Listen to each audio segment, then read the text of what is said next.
الحمدللہ رب العالمین والصلاة والسلام علی سید المرسلین اما بعد فاعوذ باللہ من الشیطان الرجیم بسم اللہ الرحمن الرحیم۔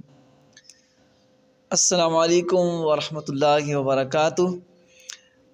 میں ہوں محمد احمد رضا مدنی الحنفی، دارالفتاء الاحناف اہل سنت کے ساتھ آج ہم ایک نئے مسئلے کے ساتھ حاضر ہیں۔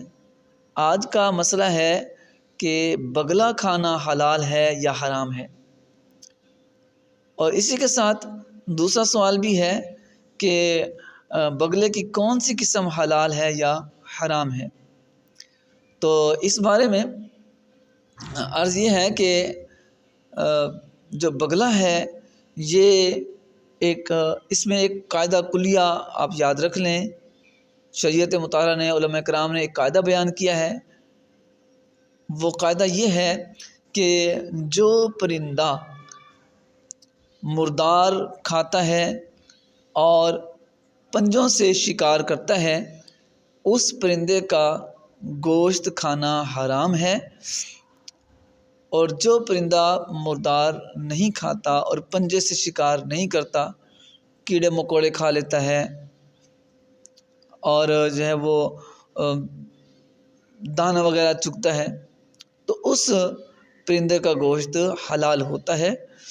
تو جو بگلا ہے اور بگلا کی جو تمام قسمیں ہیں یہ ساری کی ساری ایسی ہیں کہ نہ تو یہ پنجوں سے شکار کرتے ہیں، نہ ہی مردار کھاتے ہیں، کیڑے مکوڑے کھاتے ہیں اور یہ دانہ اناج چگتے ہیں، تو یہ حلال ہوتے ہیں۔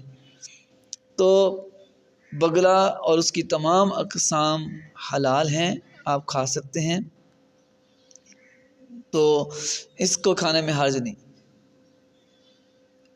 اسی طرح ہمارے علاقے میں ایک پرندہ پایا جاتا ہے جسے ہم لالی کہتے ہیں۔ یہ پرندہ بھی حلال ہے، ہم کھا سکتے ہیں، اس کا گوشت حلال ہوتا ہے۔ بعض لوگ کہتے ہیں کہ اس کا گوشت نہیں کھایا جا سکتا، بعض تقسیم کرتے ہیں کہ لال جو ہے چونچ والی تو حرام ہے، سفید چونچ والی حلال ہے۔ اسی طرح بگلے کو بھی دو حصوں میں تقسیم کیا جاتا ہے کہ جو ہے بگلا ایک خاکی ہوتا ہے، ایک سفید ہوتا ہے، خاکی حرام ہوتا ہے، سفید حلال ہوتا ہے۔ ایسی کوئی تقسیم کاری نہیں ہے، بلکہ آپ بگلا کی کوئی بھی قسم ہے کھا سکتے ہیں، آپ لالی کی کوئی بھی قسم ہو کھا سکتے ہیں، دونوں پرندے حلال ہیں۔ اسی طرح جو پرندے جو ہے شکار نہیں کرتے، جو ہے وہ پنجوں سے یا اور مردار نہیں کھاتے، وہ حلال ہی ہیں، ان کو کھانا شرعاً جائز ہے۔ اسی کے ساتھ اجازت دیجیے، اپنا خیال رکھیے۔ السلام علیکم ورحمۃ اللہ وبرکاتہ۔